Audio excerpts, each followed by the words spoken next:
Subscribe कीजिए हमारे educational channel को और बेल आइकन दबाइए सबसे पहले वीडियो पाने के लिए।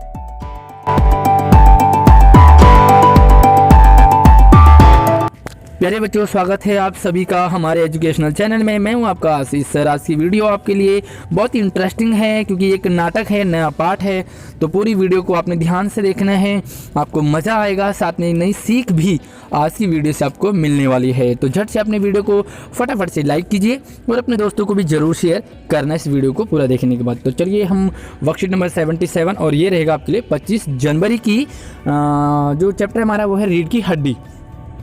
और रीढ़ की हड्डी एक एकांकी है, यानी कि नाटक का ही एक रूप है, छोटा रूप। नाटक बहुत बड़ा होता है और एकांकी उसका छोटा रूप होता है। और इसके माध्यम से समाज में स्त्रियों के प्रति रूढ़िवादिता यानी कि दकियानुसी सोच, छोटी सोच और उनकी मानसिकता पर प्रहार किया है। यानी कि समाज में स्त्रियों के लिए लोगों की सोच जो है वो बहुत छोटी है, बहुत हीन है ना। और स्त्रियों को प्राप्त होने वाली शिक्षा के माध्यम से उनमें बढ़ते हुए आत्मविश्वास और साहस को दर्शाया है। काफ़ी सारे लोग आज भी ऐसे हैं जो महिलाओं को, लड़कियों को पढ़ाते नहीं हैं, उनकी शिक्षा पर ज़्यादा बल नहीं देते हैं। तो इस पाठ में स्त्रियों को आत्मविश्वास मिलेगा, साहस मिलेगा और वो आगे बढ़ने के लिए प्रेरित होंगे।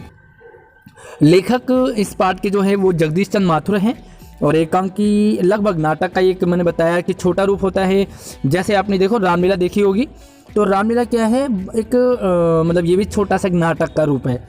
सिनेमा को आधुनिक रूप कह सकते हैं। नाटक या एकांकी में मंच पर अभिनय द्वारा किसी विषय को प्रस्तुत किया जाता है जिसे सभी दर्शक सहज ढंग से ज्ञान और मनोरंजन प्राप्त करते हैं। तो इस वीडियो में आपको मनोरंजन भी मिलेगा, ज्ञान तो बहुत बड़ा आपको मिलने वाला है।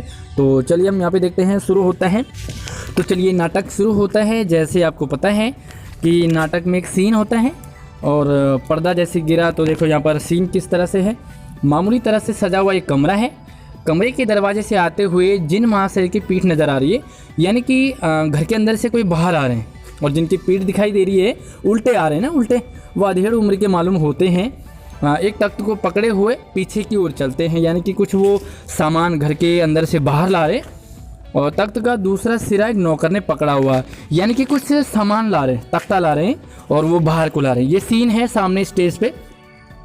बाबूजी बोलते हैं, अबे धीरे चल, धीरे, अब तख्त को उधर मुड़ दे, उधर नहीं, उधर, बस। तो ये जैसे नाटक चलता है वैसे ही नौकर बोलता है, बिछा दो साहब। बाबूजी जरा तेज आवाज़ में, यानी कि तेज आवाज़ में बोलते हैं, और क्या करेगा, परमात्मा के यहाँ अकल बट रही थी तो देर से पहुँचा था क्या, बिछा दूँ साहब। और यह पसीना किसने बहाया है। नौकर तख्त बिछाता है और हंसता ही। बाबूजी बोलते हैं, हंसता क्यों है बे, अबे हमने भी जवानी में कसरतें की हैं, कलशों से नहाता था लोटों की तरह। यह तख्त क्या चीज़ है, उसे सीधा कर यूं, हाँ बस। और सुन, बहू जिसे दरी मांगला इसके ऊपर बिछाने के लिए, तदर भी कल जो धोबी के यहाँ से आई है वही। तो वो कहते हैं कि भाई आजकल के जो नौजवान हैं उन्हें पता नहीं क्या हो गया है।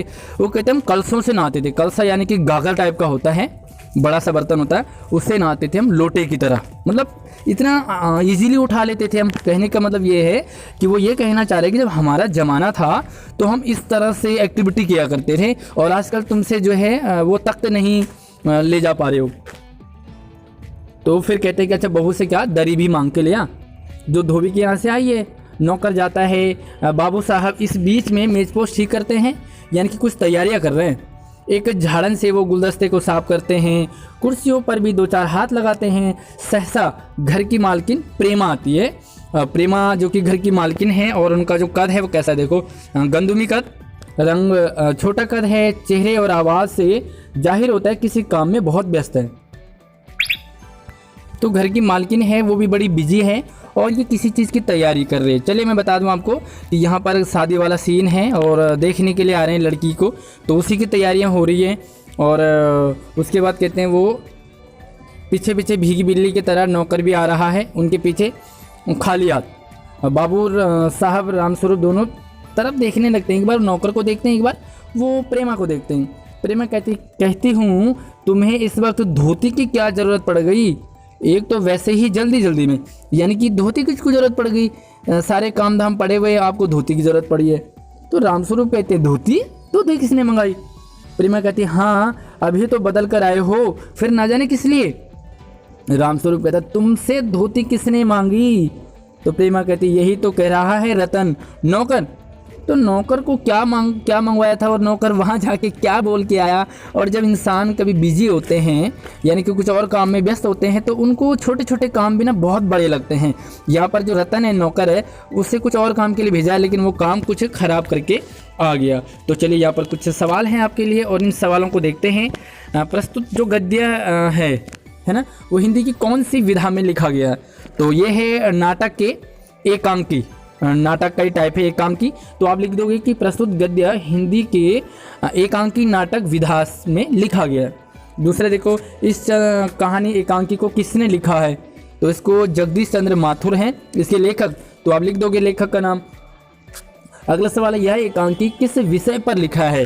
तो देखो विषय यहाँ पर महिलाओं की शिक्षा के ऊपर लिखा है और कुछ दकियानुसी लोगों के जो ख्याल होते हैं, मानसिकता है, उन पर प्रहार करते हुए लिखा है। तो यहाँ से आप इसे लिख सकते हैं कि जो एकांकी नाटक है वो कुछ दकियानुसी ख्याल होते हैं स्त्रियों के प्रति, इस पर लिखा है।